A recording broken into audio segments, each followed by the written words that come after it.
Maayong adlaw, mga kasalo. Eto na naman po ang inyong tagapagsalaysay, Miss Regine. Bago po natin simulan ang kwento, balikan po muna natin ang isang comment mula sa huling kwentong ating napagsaluhan. At ay galing kay Gloria Solieza. Ang sabi niya, wala ng karapatan ng mga asawang manloloko at wala ng second chance sa mga ganyang tao. Ang kailangan dyan iban at wag nang hayaang makalapit. Ay grabe, napaka-straight to the point. Maraming salamat po ma'am sa pag-share ng inyong thoughts. Ramdam ko yung bigat at yung gigil mo sa mga cheater out there. Ikaw naman, kasalo? Same thoughts ka rin ba? Or may ibang take ka rito? Mag-comment lamang po kayo sa baba at baka po sa next video, kayo naman po ang mabasa kong comment of the day. Ayan, simulan na po natin ang kwentuhan. Ang sabi ng karamihan, swerte ka kapag mabait at masunuri ng napangasawa mo. Ngunit paano kung ang kabaitan ay naabuso na? May mga bagay na hindi natin inaasahang mangyayari, katulad na lamang ng pagloloko ni Brando kay Mildred. Si Mildred ay isang standard na asawa para sa mga nakakarami. Mabait, masunurin at higit sa lahat masipag. Wala siyang reklamo pagdating sa gampanin niya bilang asawa. Ngunit sabi nga nila, lahat ng kabaitan ay may hangganan. At lahat ng sikreto ay mabubunyag. Ngunit paano kung ang sikretong nabunyag ay ang dahilan ng pagkabigo at pagbabago mo? At paano kung ang sikretong yun ang dahilan upang malaman din nila ang sarili mong sikreto? Ano ang gagawin mo? Kung nais niyong maunawaan ang lubusan ng kwentong ito, ay hali kayo at samahan niyo akong pakinggan ang kwento ni Mildred, ang isang mabuting asawa.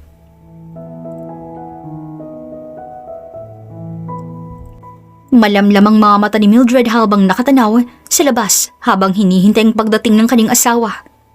Naroon siya sa may pintuan ng bahay nila at kasalukuyang nakahawak sa kanyang umbok na tiyan. Samantala, nang natanaw niya ang asawa, saka lamang siya nakahinga ng maluwag. Late ka na. Isan ka galing, Brando? Bungad na tanong ni Mildred sa kanyang asawang si Brando. 10:00 na ng gabing umuwi si Brando na pinag-alala ni Mildred bilang may bahay. Hindi siya sanay sa pagiging late kung umuwi ni Brando. Dyan lang sa bahay nila paring Berting. Kaswal na sagot naman ni Brando na isinalampak ang sarili sa sofa. Lumapit si Mildred sa asawa, ngunit agad din siyang napalayo nang maamoy niya ang masangsang na amoy ng alak. At nakipag-inuman ka pa talaga? Wala, nagkatuwaan kaya nauwi sa inuman. Napasarap din kasi ang kwentuhan namin ng mga kaibigan ko, Mildred. Alam mo namang bawal akong makalanghap ng alak, Brando. Masama sa batang nasa sinapupunan ko. Di takpan mo yung ilong mo. Ang dami mong reklamo. Ipagtimpla mo na nga lang ako ng kape para maalis tong tipsy ko. Singhal sa kanya ni Brando at walang ano-ano'y iniwan siya sa sala. Napangiti si Mildred ng mapait at sinunod na lamang ang utos ng asawa. Ngunit ng sandaling, ihahatid niya na sana ang tinimpa niyang kape nang marinig niya ang impit na paghagik-hik ni Brando sa CR na tila ba may kausap sa telepono. Brando, sinong kausap mo dyan? Bakit parang tuwang-tuwa ka naman yata? Manahimik ka nga dyan. Si paring Berting lang to. May kinakwento kasi. Ganun ba? Heto ng kape mo. Lumabas ka na dyan sa banyo. Ano ba kasing ginagawa mo dyan? Daig mo pa yung dalagang tumatago sa magulang sa tuwing tatawag ang boyfriend niya eh. Masama lamang siyang tiningnan ni Brando nang makalabas to galing sa banyo. Ay, dumadada ka na naman. Matulog ka na nga lang doon. Masama sa buntis ang magpuyat. Gamit ang malambing na tono ni Brando, muling naibsan ang inis ni Mildred. Nauna siyang matulog dahil may tatapusin pa raw si Brando na report para sa trabaho niya kinabukasan. Samantalang kinabukasan, nakabusangot na nagising si Mildred dahil nakaalis agad ang asawa papunta sa kanyang trabaho. Ngunit nakaramdam siya ng tuwa nang makita niyang naroon ang kanyang nakakatandang kapatid. Ay, mabuti naman at gising ka na. Hindi ko man lamang nakausap yung asawa mo dahil mukhang nagmamadali habang may kateksi. Napahinto si Mildred at napatitig sa ating mayit niya. Ka-text? Sino naman ang ka-text nun? Si Berting na naman ba? Oh, ano namang kinalaman ng asawa ko rito, Mildred? Iyan nga ang dahilan kung bakit ako pumunta rito eh. Bakit ate? May problema ba kayo ni Kuya Berting? Wala. Pero dyan sa asawa mo marami. Hindi ko alam kung bakit mahigit 1 linggo niya nang hindi kinakausap si Berting. Iniiwasan niya ba ang asawa ko? Dahil hindi niya pa kayang magbayad ng inutang niya para makapag-ultrasound ka? Ano? Umutang sa si Brando? Pero hindi naman siya nag-abot ng pera kahapon pang ultrasound ate eh. Sarili kong perang ginamit ko kahapon. Dahil katapusan pa nga ang sahod ni Brando, hindi ba? At saka, akala ko ba galing sa inyo kagabi si Brando? Kaya ginabi na ng uwi. Nakapamewang siyang hinarap ng ate mayit niya at tinaasan ng kilay. Ay, yan bang pinalusot sa'yo ng magaling mong asawa ha? Aba Mildred, hindi nga yan dumaraan sa bahay eh. Ang akala ko, kaya umiiwas dahil nahihiya na singilin ng utang niya kay Berting. Aba, tingnan mo nga naman. Ang sabi ni Berting, nakita ni Rosotel yung asawa mo kagabi. Kaya nga ako napadpad rito eh. Dahil gusto ko sana kayong asarin. Asarin saan? At anong hotel? Hindi kami nagpunta ng hotel. Mag-isa lamang din akong pumunta ng ospital dahil may trabaho si Brando. Huwag mo akong tinotalk shit, Mildred. Nag-take ng 3 days leave si Brando sa trabaho niya. Kahit itanong mo pa sa asawa ko dahil katrabaho niya yun, remember? At isa pa, kung hindi ikaw ang kasama ni Brando sa hotel na yun, ay sino pala? Ha? May babae ba ang asawa mo? Or nambababae na? Natawa naman si Mildred dahil sa huling sinabi ng ate mayit niya. Ano ka ba naman ate? Walang panahon si Brando para sa ganyang bagay. Magkakaanak na kami. Kaya sigurado naman akong hindi siya magloloko. Huwag kang pakampante, Mildred. Mahirap hulaan ang galawan ng lalaking mabarkada. Nakaramdam naman ng kaba si Mildred sa sinabi ng kanyang ate mayit. Kahit kasi siya nagtataka kung bakit halos 1 linggo na itong palaging late kung umuwi at kung minsan pa'y may nakikita siyang marka ng lipstick sa liig nito. Ngunit pinagsawalang bahala niya. Hindi naman siguro ako magagawang lokohan ni Brando ate. Dahil alam mo naman kung paano ako magalit, diba?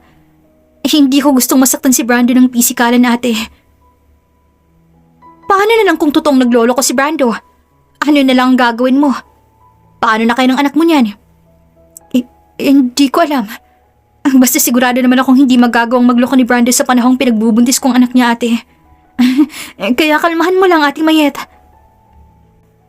Hindi ko kayang maging kampante sa ganyang astahan ng asawa mo, Mildred. Kung ako sa'yo, paimbestigahan mo na yan. Hulihin mo. Paano mo matuturuan ng leksyon yan kung hahayaan mo lang? Huwag kang magpakamartir dahil lang sa mahal mo siya. Ginapang kita ng ako lang mag-isa magmula nang mamatay ang mga magulang nating dalawa. Hindi para maging tanga kasi isang lalaki. Umayos ka ha? Napakamot ng ulo si Mildred at napahagik-hik habang sinalubong ng yakap ang ate mayit niya. Ano ka ba naman ate? Hindi ko naman sasayangin yung pag-aaruga mo sa akin eh. At alam mo namang hindi ko pababayaan ang sarili ko. Sadyang gusto ko lang ng peaceful life. At isa pa, mahal namin ni Brandong isa't isa.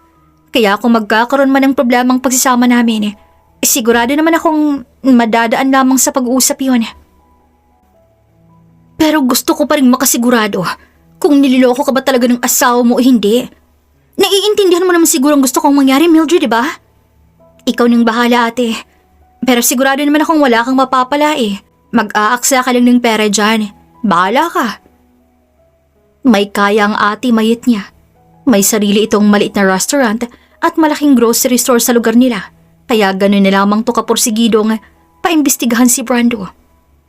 Nang makaalis ang ating mayit niya, nagsimulang maghalungkat si Mildred sa gamit ng kanyang asawa. Hindi niya nais pagudahan si Brando, ngunit ayaw niyang patayin siya ng kuryosidad niya. Ngunit halos inabot na siya ng tanghali, ngunit wala siyang ni isa man lamang nakitang kahina-hinala sa gamit ni Brando. Kaya nagsimula na siyang mawala ng gana nang mahulog ang isang pulang tela galing sa ilalim ng kama nilang mag-asawa. Ano to? Panty? Kanino naman to? Maingat na kinuha ni Mildred ang pulang panty, ngunit nakaramdam siya ng kirot sa dibdib nang hindi niya makilala kung kanino yon.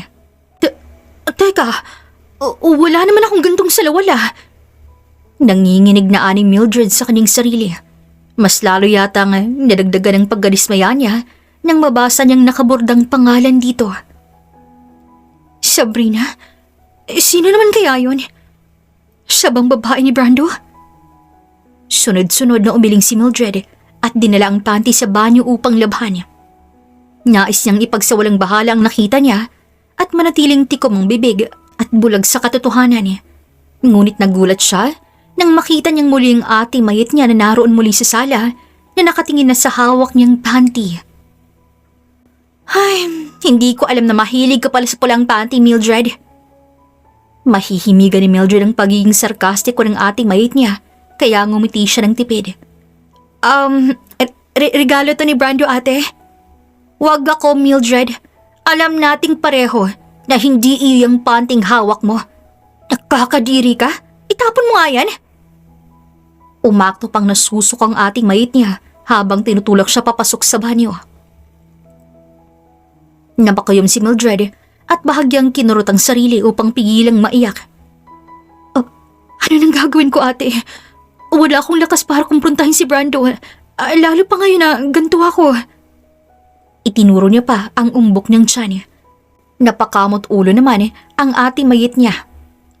Oo nga no, hindi mo siya majujombag ng ganyan lalo pa sa lagay mong yan. Pero hindi mo rin pwedeng hintayin na lamang na makabuo pa sila ng kabit niya. Wala pa akong matibay na ebidensya, ate. At hindi ko alam kung eto bang Sabrinang nakaborda sa panting to at yung palaging kausap ni Brando sa telepono ay iisa. Ang hirap pang hula. Bakit ka naman kasi maghuhula kung pwede naman nating alamin ang lahat, hindi ba?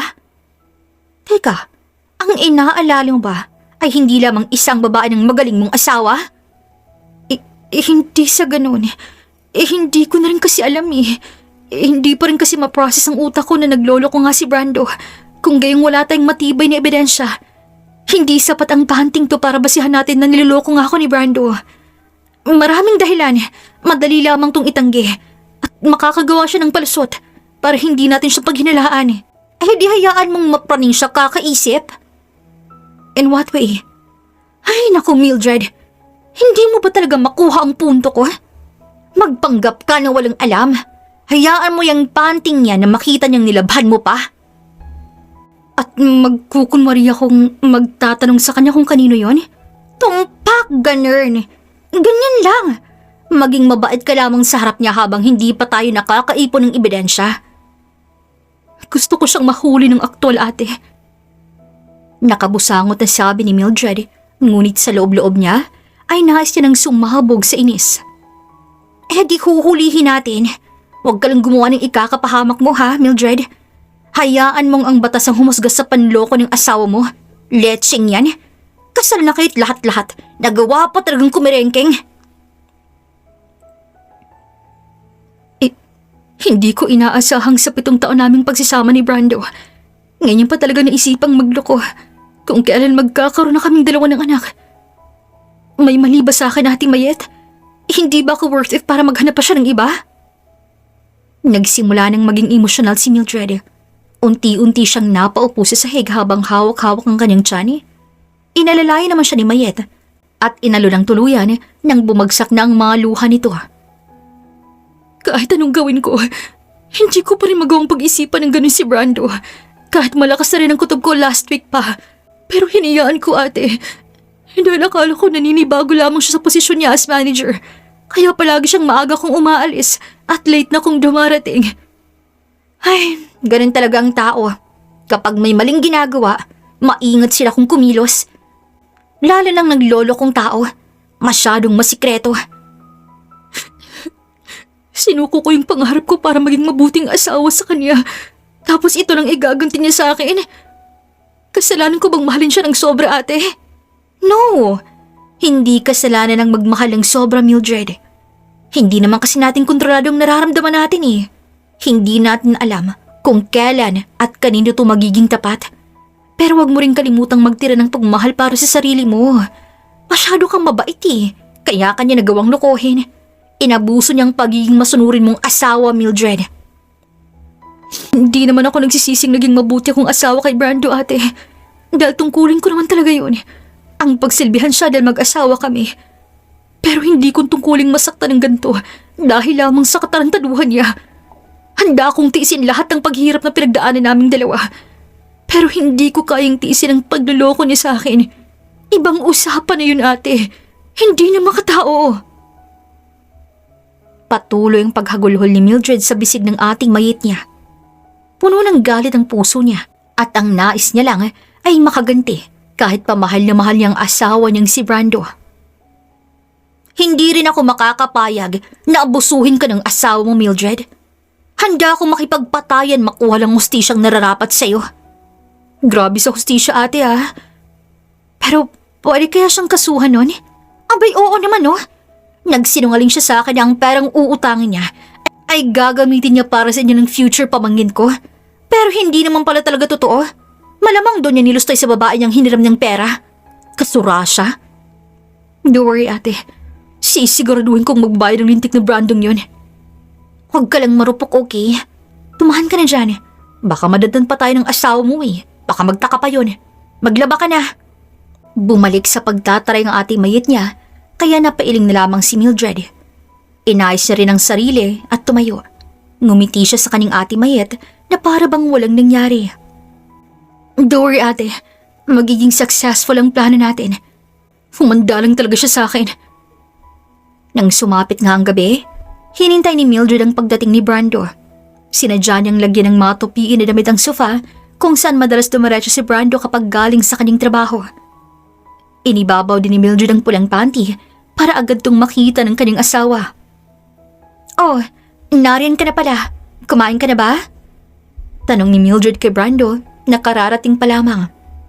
Nagpanggap si Mildred na nagtutupi ng mga damit upang hindi siya mahalata. Oo, nag-overtime ako kaya gantong oras na naman ako nakauwi. Kumaan na rin pala ako sa kantin para hindi ka na maabala pa. Kaya sa susunod, wag mo na akong hintayin, Mildred, ha? Sinong may sabing hinihintay kita? Bakit? Hindi ba? Hindi. Kita mo namang nagtutupi ako, di ba? Kakatuyo mo lang itong mga nilaban ko kanina. Kaya ako ginabi sa pagtutupi. Nang tumingin si Brando sa gawin ni Mildred, bigla itong napahinto. Mababakas mo ang gulat sa mga mata nito habang nakatingin sa pulang panty. Kanino yung pulang telang yan? Patay mali siyang tanong pa ni Brando kay Mildred. Kinuha ni Mildred ang panty at itinaas upang makita ng maigi ni Brando. Lihim din siyang napangisi nang makita niyang pamumula nito. Eto ba? Nakuha ko sa ilalim ng higaan natin, kaya nilaban ko dahil madumi. Sa'yo ba to? Ano? Hindi. Mukha ba ako nagpapanty? May sinabi ba akong ganon? Tinatanong lang kita kung sa'yo ba to. Ang defensive mo naman masyado, Brando. Teka nga, may gusto ka bang iparting ha, Mildred? Bakit ganyan ang tono ng pananalita mo? Ha? Ano namang problema sa tono ng pananalita ko? Tinatanong lang naman kita. Kasi alam mo naman na hindi ako mahilig sa pulang kulay. Malay ko bang gusto mong regalo to sa akin kaya binili mo. Kaso nakalimutan mo lang, di ba? Ngumiti pa to kay Brando, ngunit sa loob-loob niya, gusto niya ng pagsasampalin ng asawa dahil halatang halata rito na may tinatago nga ito sa kanya. Ganun ba? Bakit hindi mo naman sinabi agad? Actually, regalo ko nga yun sa'yo. Kaso nga lang mukhang hindi na surprise dahil nakita mo na. Surprise? Para lang panty eh. Di sana binigay mo nang sa akin ng diretso. At isa pa, alam mo namang ayaw ko sa pulang kulay, di ba? Tsaka, may nakabordang pangalan sa panting to eh. Hindi naman ang pangalan ko ang nariyan. Brand kaya yan, Mildred. Bagong brand yun ng panty na ilalaunch ng kumpanya. Tumango na lamang si Mildred at kunwaring naniniwala sa mga sinasabi ng kanyang asawa. Ganun ba? Mukhang magiging busy ka, no? Pwede ba kang umatendang launching, Brando? Alanganing umiti si Brando at sunod-sunod na umiling. Exclusive yung event na yun, Mildred. At bawal ang +1, kaya hindi kita maisasama. Ay, ganun ba? Ay, kailan ba yung launching na yan, Brando? Next month pa naman. Kaya nga sobrang busy ng kumpanya namin ngayon eh. Kahit nga si paring Berting late na rin kong umuwi. Nagpantig naman ang tenga ni Mildred na dinawit na naman itong asawa ng ate Mayet niyang walang kaalam-alam. Oh, speaking of Kuya Berting, galing nga pala dito si ate. Naabutan ka niya kanina, di ba? Napahinto si Brando sa paghilot ng sintido niya at sa pangalawang pagkakataon, nakita ni Mildred ang pamumutla ng buong mukha ni Brando. Oo. Nagmamadali na ako eh. Kaya hindi ko na siya nabati man lang. Ano rong sabi? Wala naman. Nangungumusta lang. Siya nga pala, bakit mo ba iniiwasan si Kuya Berting? Nag-away ba kayo? Hindi ah. Magsama pa nga kami kanina eh. Ganun ba? Ay sige, matulog ka na dahil maaga ka pa bukas. Tumango lamang sa kanya si Brando at humalik sa pisngi. Makalipas ang 3 araw, nagpasya si Mildred na tumungo sa pinagtatrabahuan ni Brando kasama niyang kanyang ate Mayet na papunta rin sa asawa upang maghatid ng tanghalian. Bakit mo nga pala naisipang pumunta sa workplace ng asawa mo, Mildred? Hindi ka naman makapaghintay na makita kung sinong Sabrinang yon? Medyo. Pero bukod dun ate, gusto ko lang makita ang sitwasyon niya sa pinagtatrabahuan niya. At saka hindi tayo nakakasiguro kung katrabaho nga talaga ni Brando ang kabit niya. Dahil kahit si Kuya Berting walang kilalang Sabrina. May punto ka naman doon. What if nasa ibang planeta pala yung kabit niya kasi pangit? Ay, naiinis talaga ako dyan sa asawa mo ha. Biruin mo. Wala man lamang paramdam kung kailan babayaran yung utang niya. Nagawa niya rin magsinungaling at palaging si Kuya Berting ang ginagawa niyang dahilan sa tuwing may lakad siya. Kaya mainam talaga na ngayon magkaalaman na. Para naman masampal ko yung asawa mo, Mildred. Ate naman, kumalma ka lang muna, okay? Ayoko mabulilyaso ang plano nating dalawa. Maiba nga pala ako. Kumusta nang pagpapaimbestiga mo kay Brando? Ayun, ongoing pa rin. Pero sigurado naman akong malapit na nating mahuli ang babae niya. Sadyang mahirap lang daw sundan si Brando eh. Dahil puro araw taon ang ganap nitong asawa mo. Na akala mo naman talaga binata kong umasta. Hindi na ako makapagtimpi ate. Gustong gusto ko na siyang tanungin tungkol sa bagay na yun. Kung hindi ko lang iniisip na wala na akong panangga kahit nagkagipitan. Ganun na nga.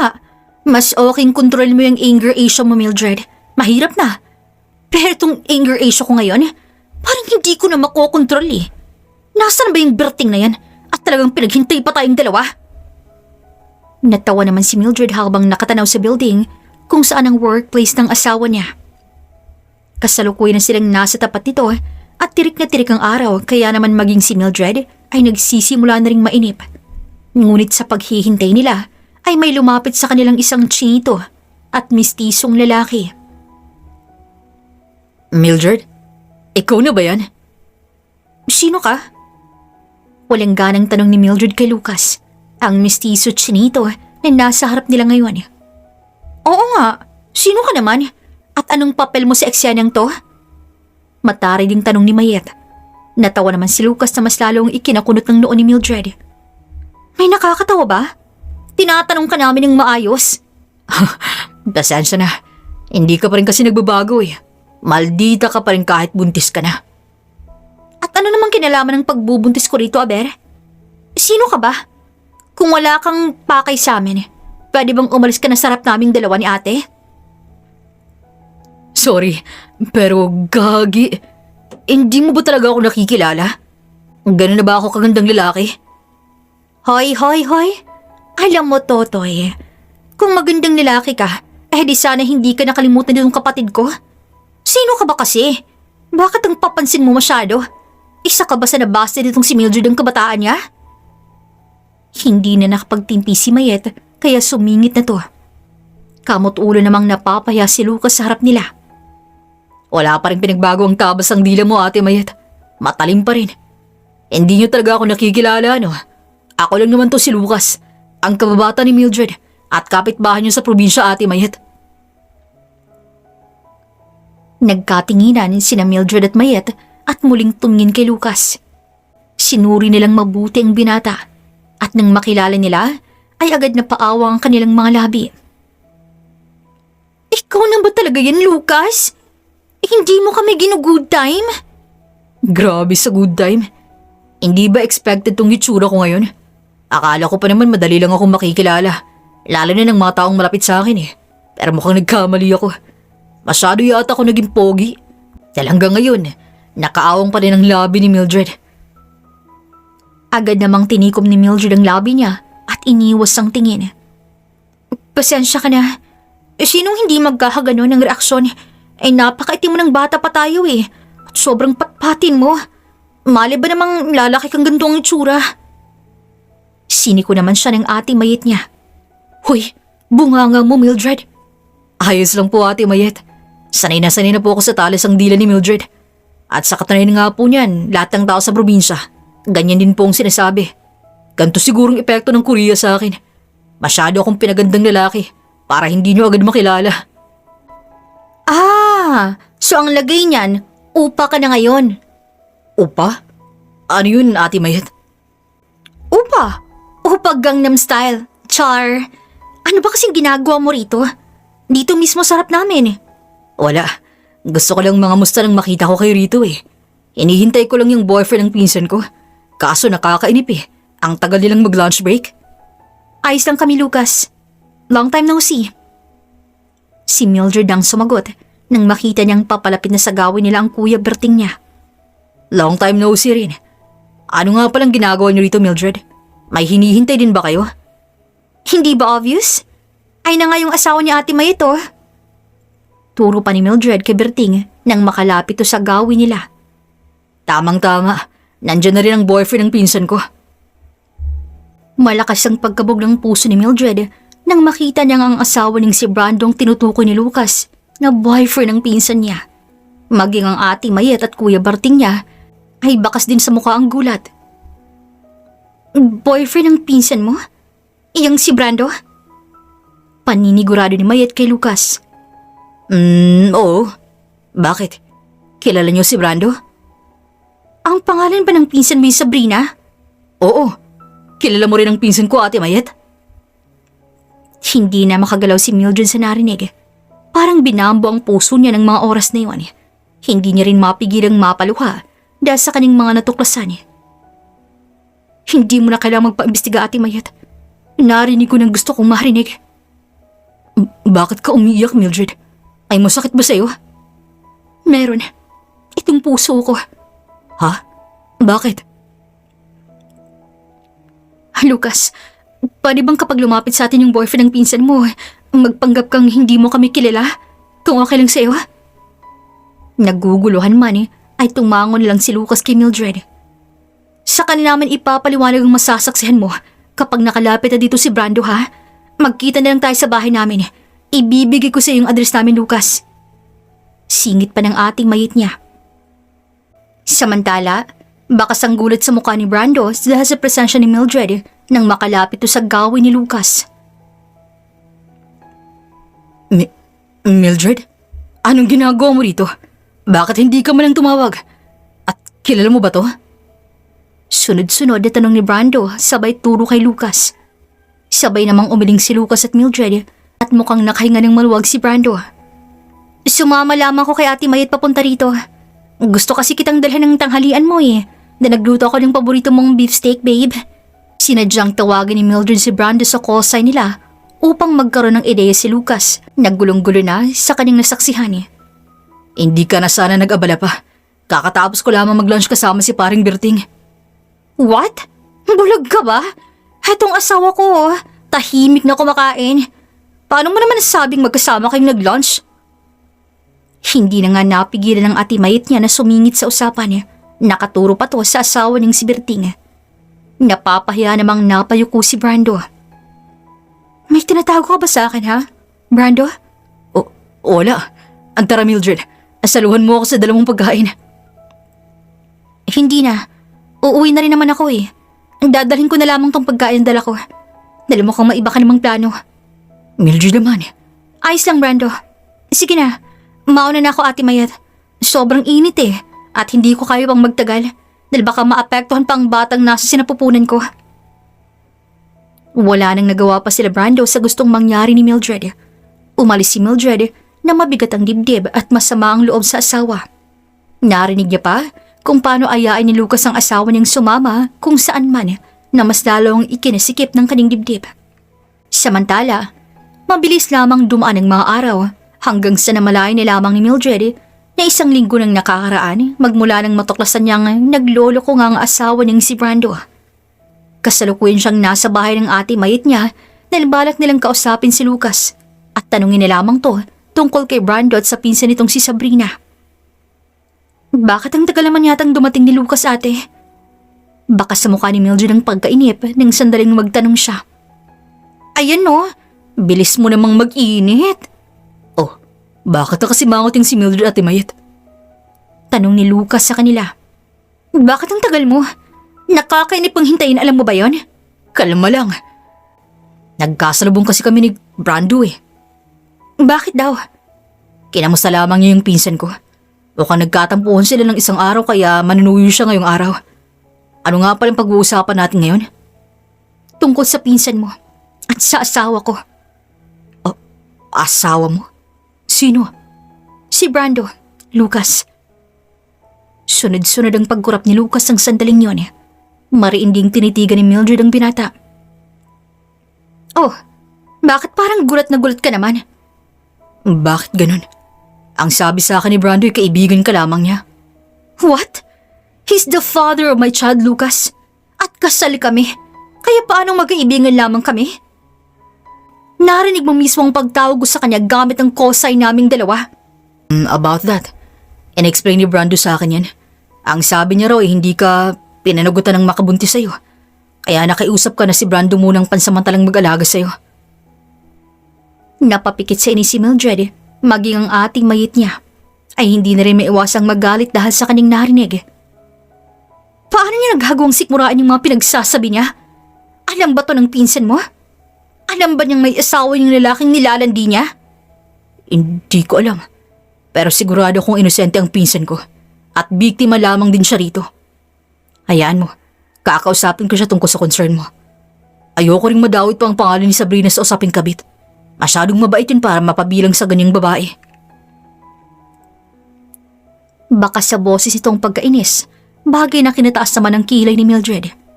Napatikim din ang ate mayit niya at hindi na napigilan pang sumingit sa usapan nilang dalawa ni Lucas. Bakit parang galit ka naman yata, Lucas? We're just asking you dahil kailangan naming makumpirma bago kami kumilos. Bakit? Anong gagawin niyo? Please lang, kung may bala kayong hindi maganda, huwag niyong idawit ang pinsan ko. Hindi maiiwasang madama yung kiridang pinsan mo, Lucas. Biktima lamang din siya kagaya ni Mildred at Mayet. Huwag ka kasing pakisigurado dyan, Lucas. Hindi lahat ng may inosenteng muka ay inosente din ng pagkatao. Don't fool yourself. Seryosong sabi ni Mildred habang nakatitig to kay Lucas. Nalamukas ni Lucas ang mukha nito at tila frustrated sa mga nangyayari. Huwag kayong kikilos nang hindi ko pa nakukumpirma, pakiusap lang.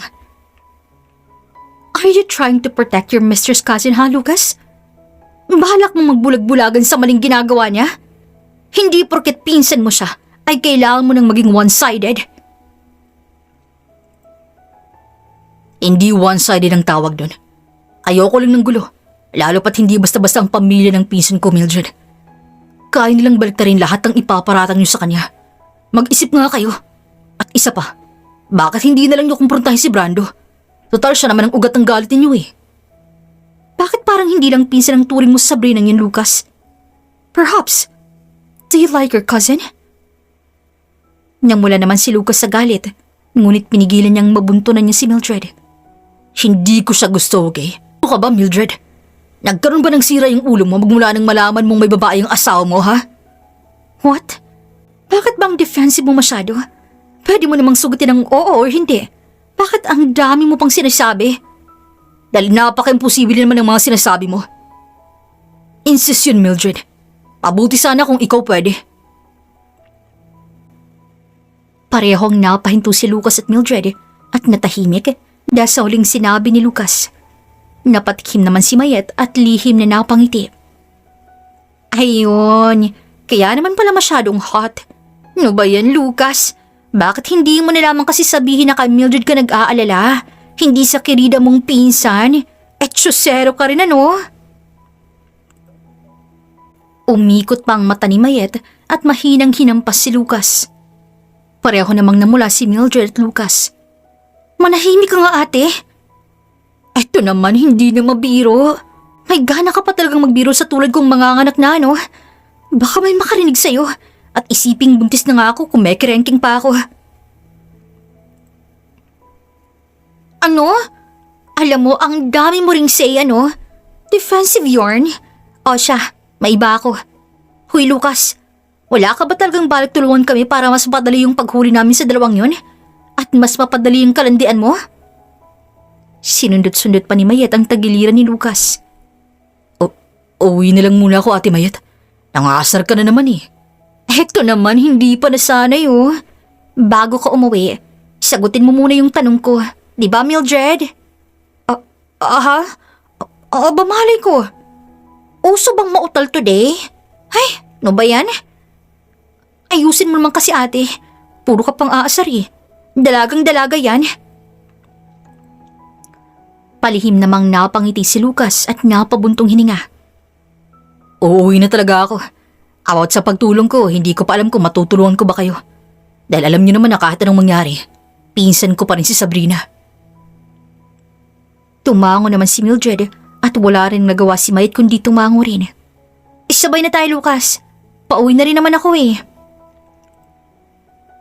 Sabi pa ni Mildred na sinang-ayunan naman ni Lucas. Ayos ka lang, Mildred? Tanong ni Lucas nang hindi na siya makatiis dahil sa sunod-sunod na pagbuntong hininga ni Mildred habang naglalakad sila pa uwi. Ayos lang. Inaalala ko lang kung paano ko kukumprontahin si Brando. What? May bala kang kumprontahin siya?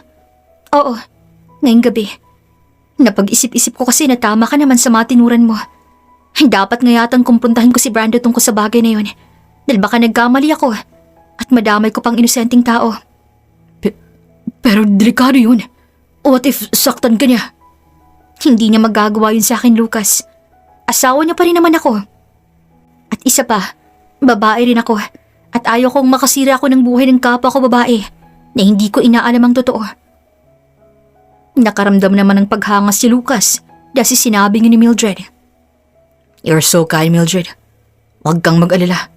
Kapag na-confirm ko na walang alam si Sabrina tungkol sa inyong dalawa ni Brando, ako nang balang magsabi kay Sabrina ng lahat at kakausapin ko rin siya na maging witness kung sakaling balak mo siyang kasuhan.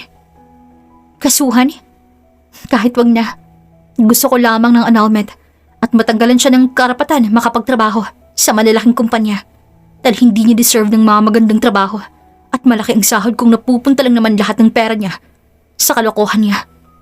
Napatingala si Mildred at pinipigilan ng sariling maging emotional muli. Ayaw niyang magdrama sa harap ni Lucas dahil hindi naman sila masyadong close para sa ganung stage. Tutulungan kita sa bagay na yan. Pero paanong magiging anak mo? Hindi ba't nakakaawa siya kung wala siyang kikilalaning ama? Nang una, iyan din ang inaalala ko. Ayoko ng broken family. Pero kung ang makikilala niyang ama ay katulad ni Brando, mas pipiliin kong maging single mom, Lucas. Hindi deserve ng anak ko ng isang ama na irresponsable. Di, ako na lang ang tatay niyan. Tinawanan lamang to ni Mildred dahil alam niya naman na hindi seryoso si Lucas sa mga tinuran. Ewan ko sa'yo, ang mabuti pa, maghintay ka na lamang ng taxi dyan. Mauna na ako. May kotse ako, Mildred. Natatawang turo pa ni Lucas sa kotse niya na nakaparada sa mismong harap ng bahay nila. Aba, siraulo ka pala eh. Bakit mo naman sa harap ng bahay namin pinarada yan? Sabi ko naman sa'yo, di ba? Nakausap po yung asawa mo. Ewan ko sa'yo, Lucas. Big time ka na ano. Balato naman dyan. Tinawanan lamang siya ni Lucas at tuloy nang nagpaalam na uuwi na. Ngunit nawala ng gana si Mildred nang makauwi siya sa kanyang nakita. Si Brando naka-apron at mukhang busy sa pagluluto ng kung ano habang nakangiti. Nang makita to ni Mildred, napawi ang mga ngiti nito sa labi. Mildred, andyan ka na pala. Ang aga mo naman yatang umuwi. Bakit? Kailangan ba mamayang gabi pa ako umuwi? At anong ginagawa mo? Nagluluto ka ba? Akala ko ba hindi ka marunong magluto? Eto. Sinusubukan ka lang kung madali lang bang maging chef. Ano naman ang napala mo? Ubusin ang mga ingredients natin na good for 1 month? Napakamot sa tungkil ng ilong si Brando at alanganing ngumiti. Pasensya na babe ha. Gusto lang naman kitang ipagluto kasi mukhang may tampo ka sa akin. Ang cold mo na kasi. Talaga lang? Para sa akin ba talaga yan? Oo. Hindi ba't paborito ang menudo? Hindi. Sinigang ang paborito ko. Oo nga pala. Sorry babe ha. Don't worry. Dadalhin ko na lamang sa trabaho at bibigyan si paring Berting para hindi naman masayang to. Paano mo nagagawa yan, Brando? Ang alin? Itong menudo? Nanood lang ako ng tutorial online. Gusto mo rin bang matutunan? Hindi yan ang tinutukoy ko, Brando. Ano pala, babe? Bakit parang natural lamang sa'yong umarte? Yung totoo, balak mo bang pumasok showbiz? Hindi ko maintindihan yung biro mo, Mildred. Hindi mo maintindihan? Or sadyang nagmamaang-maangan ka lang? Ano? Pwede bang ayusin mo na may mga sinasabi mo? Mukha ba akong manghuhula ha? Tila nauubusan na ng pasensyang sabi ni Brando. Ngumiti si Mildred, ngunit hindi ito umabot sa kaning mata. Bakit ba sa tuwing wala kang maipapalusot, ang asawa ni ating may ang palagi mong ginagawang palusot? Ganyan ka na ba talaga kawalang hiya? Mildred, hindi ko na nagugusto na mga lumarabad dyan sa bibig mo ha? Totoo naman hindi ba? Alam kong alam mo na ilang linggo na kayong hindi nagpapansin ni Kuya Berting. At alam mo rin na ikaw ang dahilan kung bakit kayo nagkakaganyan. Babe, saan mo dinala ang perang inutang mo sa kanya ha? Bakit mo nagawang lokohin pating asawa ng kapatid ko? Bakit pagkatapos mo maglatag ng pangako, basta mo na lamang silang iniwasan na parang wala kang pagkakautang? Hindi ko sila iniiwasan, babe. Nahihiya lang ako dahil wala akong pambayad sa kanila. Yun ba talaga ang rason? O baka naman iniiwasan mo sila para maiwasan din ang katotohanan na hindi mo ginamit ang perang hinira mo sa amin ng magiging anak mo? Nakita ni Mildred kung paano mabitawan ni Brando ang hawak nitong kutsarita. Bakas din sa mukha nito na wala nitong alam na ipapalusot na talaga namang ikinainis ni Mildred. Oh, bakit hindi mo ako sagutin, Brando? Saan mo ginamit ang perang hinira mo sa kapatid ko? Let me explain, babe. Naaalala mo yung lalaki last week? Yung akala ko kakilala ninyo? Kahit alam ni Mildred na si Lucas ang tinutukoy ni Brando, nagpanggap pa rin siyang wala siyang maalala. Sino naman? Si Lucas. Isa sa katrabaho ko noon. Nagkaroon kasi ako ng utang sa kanya at sinisingal niya na ako. Kaya wala akong choice kundi umutang kay paring Berting. At ikaw ang dinahilan ko. Sorry, babe. Nagpantig ang tenga ni Mildred. Handa na sana siyang sugurin ng asawa nang biglang tumunog ang cellphone niya. Kinuha niya agad to at napawi ang galit niya nang mabasa ang text message ni Lucas. Handa na itong tumulong at may nais din tong ipagtapat sa kanila ng ate mayit niya. Sino yung nag-text sa'yo? At mukhang bigla ka yatang subigla. Naitago ni Mildred ang cellphone niya at muling tinignan si Brando ng seryoso. Si Ate Mayet. Gusto niyang pumunta ako sa kanila mamayang tanghalian. Ganun ba? Mainam kung ganun. Papasok din ako ng trabaho after ng ginagawa ko. Kaya mas okay doon ka na muna. Para hindi ka naman maboard. Yeah, pakilagay na lang sa Tupperware yung niluto mo. At dadalhin ko sa bahay nila ate. Akala ko ba hindi ka kumakain ito? Hindi nga. Pero sila Ate Mayet oo. Bakit? May iba ka bang pagbibigyan yan?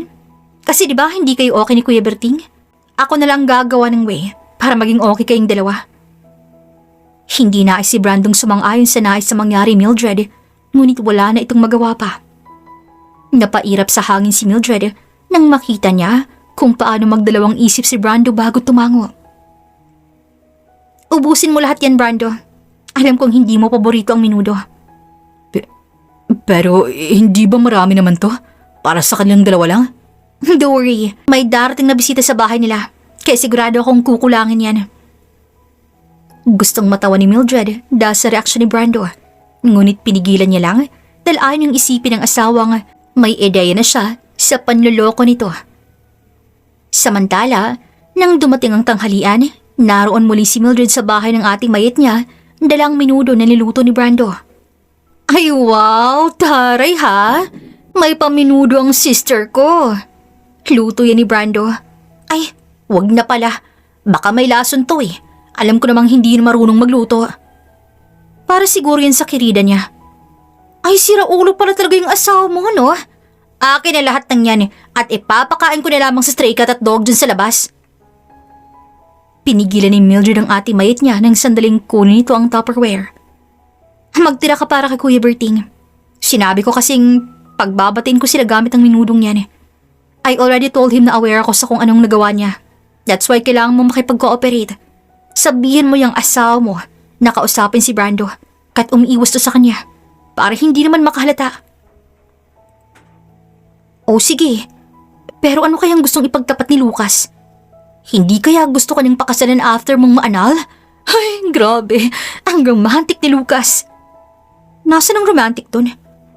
Alam mo ate, magseryoso ka naman kahit minsan lang, please. Pagdating sa aming dalaw ni Lucas, ginagawa mong katatawan yung sitwasyon namin eh. Alam mo kasi, hindi ako magkakaganto kung hindi ko nahahalata kay Lucas na type ka niya. Grabe, wala pa rin siyang pagbabago. What?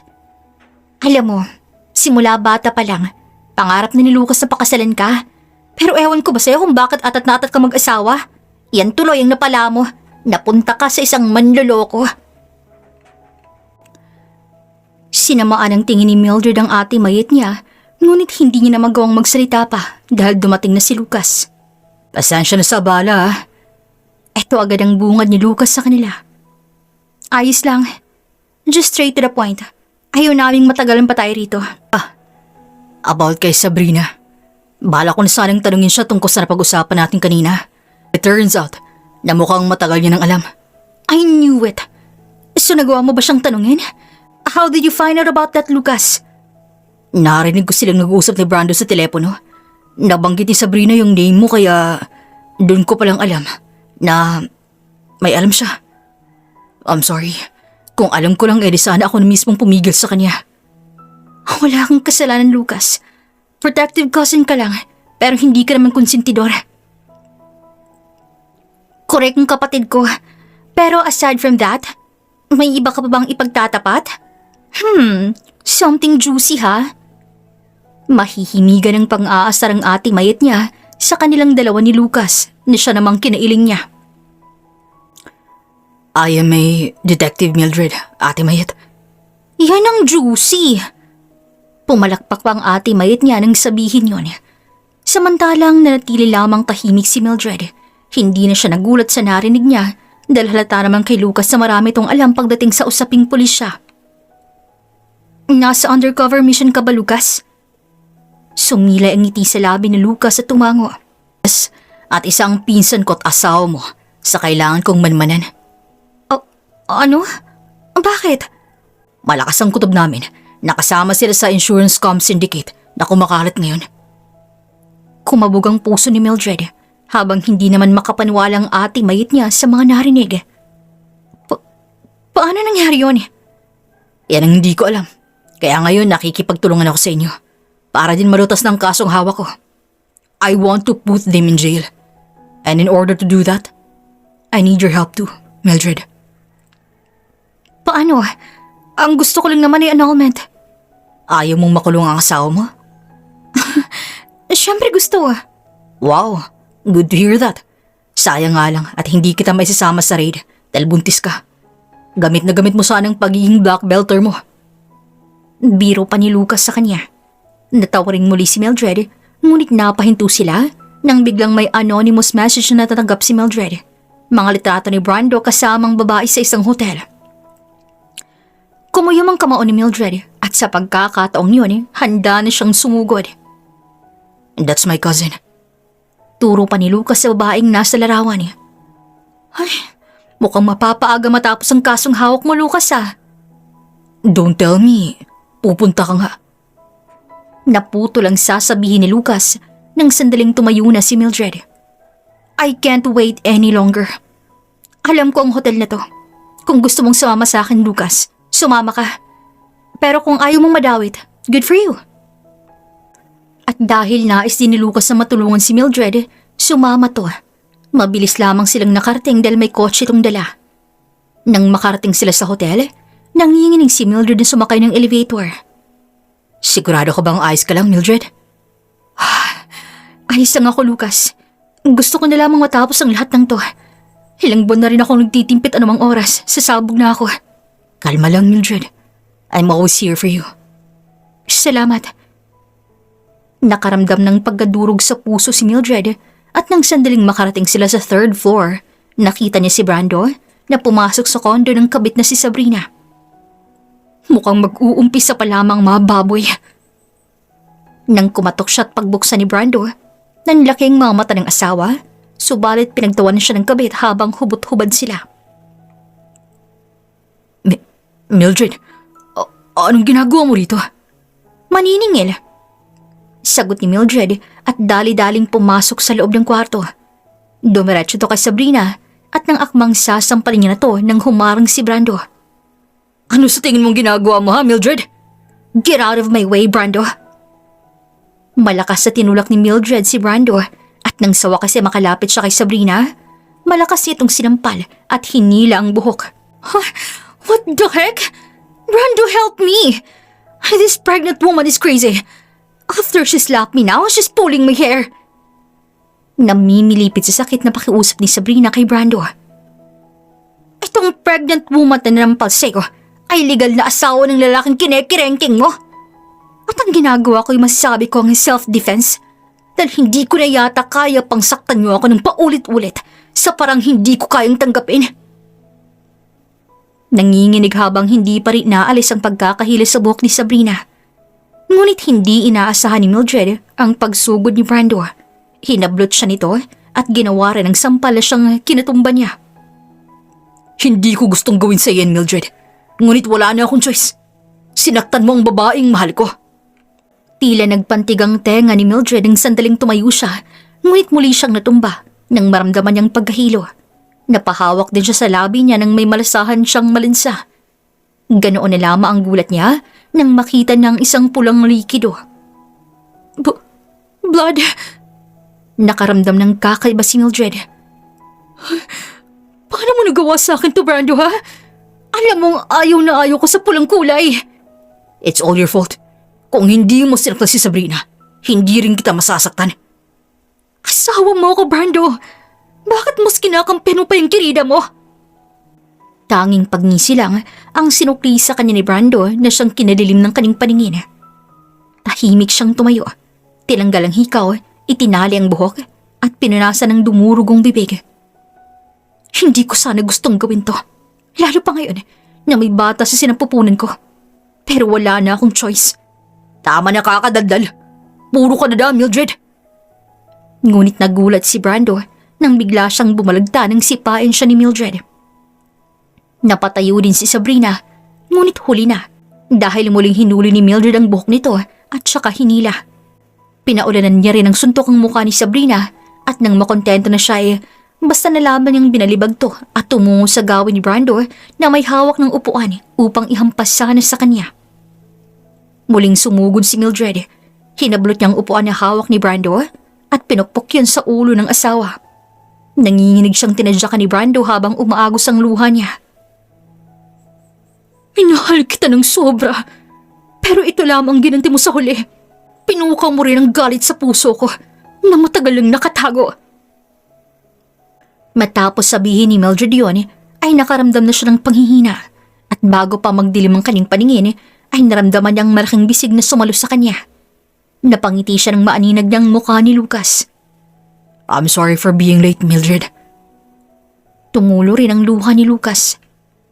Bago pa kasi sila pumasok sa kwarto ni Brando, ay inutusan ni Mildred na kumuha ng backup si Lucas para mabilis mahuli sina Brando at Sabrina.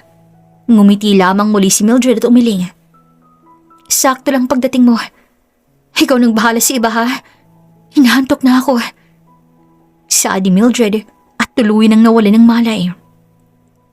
Gayunpaman, makalipas ang isang linggo, nagising si Mildred na si Lucas ang bumungad sa kanya. Kaya nagtaka siya. Nasaan si Ate Mayet? Thanks God you're awake. Saan ni Lucas at hinawakan ang kaning noo. Bakit? Kahapon lang naman yata ako nahimatay or kanina, di ba? No. 1 linggo kang walang malay, Mildred. Agad kinapa ni Mildred ang tiyan niya at nabahala siya ng hindi naumbok ang tiyan. Ngunit nakaramdam siya ng hapdi rito. Anong nangyari, Lucas? Nasaan ang anak ko? Bakit mahapdi ang tiyan ko? Calm down. Nasisaryan ka. Nasabi ng doktor na paagang panganganak mo. Pero hindi ko alam ang eksaktong dahilan. 7 months pa lang ang bata, Lucas. That's why naka-incubator siya ngayon at naghahanap ng milk donor si Ate Mayet. Nakahinga ng maluwag si Mildred, ngunit nag-aalala siya para sa kanyang anak. Ano nga palang nangyari kina Brando at sa pinsan mo, Lucas? Nakakulong na sila ngayon at walang piyansang hinatol sa kanila. Napatunayan kasi namin na sangkot nga sila sa illegal na gawain. How about my case? Kailangan ko ng annulment, Lucas. Don't worry. Ipaprocess na nila ang annulment ninyo. Inasikaso ko ng lahat. Ano na lang gagawin ko? Magpagaling ka, Mildred. Your daughter is waiting for you. Nakangiting sabi sa kanya ni Lucas. Hindi na naiwasang maging emosyonal ni Mildred. Hindi ko alam kung paano kita mapapasalamatan, Lucas. But still, thank you for everything. Tsaka ka na bumawi sa akin kapag magaling ka na. Anyway, wala pang pangalan yung baby Hindi kami makapag-decide na Ate Mayet dahil baka magalit ka. Kaya mas mainam nang ikaw magpangalan. Michelle. Michelle ang gusto kong ipangalan sa kanya. Ang ganda. Pero mas maganda kung magiging Michelle Sanchez yan, Mildred. Napangiwi na lang si Mildred. Aangkinin mo pang anak ko? Gumawa ka rin ng sarili mong anak, no? At ipagbuntis mo. Parang ang dali namang sabihin yun, no? Pero seryoso. Kung walang tatay yung ama sa anak mo, willing ako, Mildred. Hindi ko pa rin nakakalimutan ang pangako ko sa ng mga bata tayo. At gusto ko yung tuparin ngayon. Hindi ba nakakahiya? Aakuin mong responsibilidad ng iba? Hindi ba sobra naman yatang bait mo sa lagay na yan? Bakit ko naman yun ikakahiya? It's an honor to be the father of your child, Mildred. Tama na. Baka isipin ko may gusto ka sa akin. Sige ka. Hindi kita gusto, Mildred. Natahimik naman si Mildred at napapahiyang umiwas ng tingin. Hindi kita gusto dahil mahal kita. Mahal kita. Simula bata pa tayong dalawa, Mildred. Dugtong ni Lucas na siyang ikiniinit ng pisngi ni Mildred. Huwag ka nga magbiro ng ganyan. Lalo pa sa akin na sariwa pang sugat sa puso ko. Napangiti na lamang si Lucas. Maya-maya pa'y dumating ng Ate Mayet niya at todo asarto sa kanilang dalawa hanggang sa makatulog muli si Mildred. Muling lumipas ang mga araw, linggo, hanggang sa umabot ang 6 na buwan magmula ng mga anak si Mildred. Kasalukuyan siya ngayong nasa poder ng kanyang Ate Mayet kasama ang anak nito. Araw-araw din kung dumalo si Lucas kaya naging tampulan sila ng tukso ng Ate Mayet at Kuya Berting niya. Nako. Andito na naman si Loverboy, ano? Wala pa bang go signal para sa mamamanhikan? Pang-aasar ang Ate Mayet niya isang araw nang muling dumalaw si Lucas. Manahimik ka nga, ate. Pasok ka, Lucas. Tulog si Baby Michelle kaya hindi mo siya malalaro. Okay lang. Ikaw naman talagang sadya ko Bakit? Anong kailangan mo sa akin? Baka maniligaw na, Mildred. Uy, hindi Ate Mayet. Huwag mo nang pansinin yung Lucas. Halika rito. Ano bang kailangan mo sa akin? Gusto ko lang ipaalam sa'yo na okay na yung annulment paper ninyo. Pirman nyo na lang ang kulang. Nagpresenta sana akong pumunta kay Brando para papirmahin. Kaso ang gusto niya, ikaw mismong pumunta. Dahil gusto ka rin niyang makausap. Sige, may gusto rin akong sabihin sa kanya. Kung ganun, sumama ka sa akin ngayon. Hala, ngayon na agad tayo pupunta? Wala na tayong oras, Mildred. Ililipat na sila sa Bilibid mamayang gabi. Ngayon na lang araw pwede natin siyang makausap. Pumayag na lamang si Mildred. Iniwan niyang anak niya kay Mayet at nagtungo sa kinaroroonan ni Brando. Sigurado ka bang kaya mo siyang harapin pa? Oo, maiwan ka na lang rito. Ako nang bahala. Saad ni Mildred at pumasok kung saan naghihintay si Brando. Mildred, salamat naman at pinagbigyan mo akong makita ka. Nope. Nandito ako para sa annulment, hindi para makipag-usap sa'yo. Pirmahan mo na to para matahimik ng konsensya mo. Patawarin mo ako, Mildred. Alam kong nasaktan kita ng sobra. Hindi ko sinasadya. Nagsisisi na ako sa lahat. Hindi ko hangad na patawarin mo ako agad. Ang gusto ko lang mawala tong guilt sa katawan ko. I'm sorry. Hindi maibabalik ng sorry mo ang buhay ng anak ko, Brando. Napaatras naman si Brando at nanghihinang tumingin kay Mildred. Namatay ang anak natin? Bingi ka ba? Pinatay mong anak natin, Brando. Halimaw ka. I'm sorry. Nadala lamang ako ng mga nangyari ng oras na yun. Hindi ko gustong pagbuhatan ka ng kamay. Pero nigawa mo pa rin. Ginawa mo para sa kirida mo. Kaya ngayon ka magsisi. Dahil habang buhay kang mabubulok sa kulungan. Pirmahan mo na to. Dahil wala na akong oras para sa'yo. Hindi gusto ni Mildred magsinungaling tungkol sa anak nila. Ngunit ito na lamang ang pinakaina na gawin para wala nitong habol pa sa bata. Paano ka natutong mag-martial arts, Mildred? 7 taon tayo nagsama pero hindi mo pa rin pala ako lubos na kilala. Basta mo na lang yata ako niligawan noon nang hindi ka man lamang nag-background check, Brando. Saad ni Mildred at kinuha ang annulment paper na pinirmahan ni Brando. Padabog din siyang lumabas at sinalubong siya ng yakap ni Lucas na siya namang kinagulat niya. Bakit? Anyari? I know you need this, Mildred. Don't act tough in front of me. Ang sinabi yun ni Lucas ay nakapagpatigil kay Mildred. Naramdaman niya rin ang pagtulo ng kaning luha. I lied that Michelle died. Am I committing a crime, Lucas? No, nagpakaina ka lang. Gusto ko nang umuwi. Inalalayan siya ni Lucas palabas ng kulungan hanggang sa makapasok siya ng kotse. Kasabay noon ang pagbuhos ng luha niya at tila nabunutan din siya ng tinik sa kaning dibdib. Mabilis lumipas ang mga araw at linggo, ngunit ang puso ni Mildred ay patuloy pa rin sa pagkirot sa tuwing maaalala niya ang ginawa sa kanilang dati niyang asawa. Ang bilis lamang ng araw, Ate Mayet, no? Pero bakit sobrang bagal maalis tong sakit sa puso ko? Wala bang balak si Cupidong pasehin ako? Cupido? Bakit? Gusto mo ulit panain ka dito para magmahal ulit? Hindi sa ganon. Gusto ko lang matanggal na yung sakit. Hindi naman yun maaalis agad, Mildred. Namnamin mo lamang yung sakit. Mahalin mo para magawa sa'yo.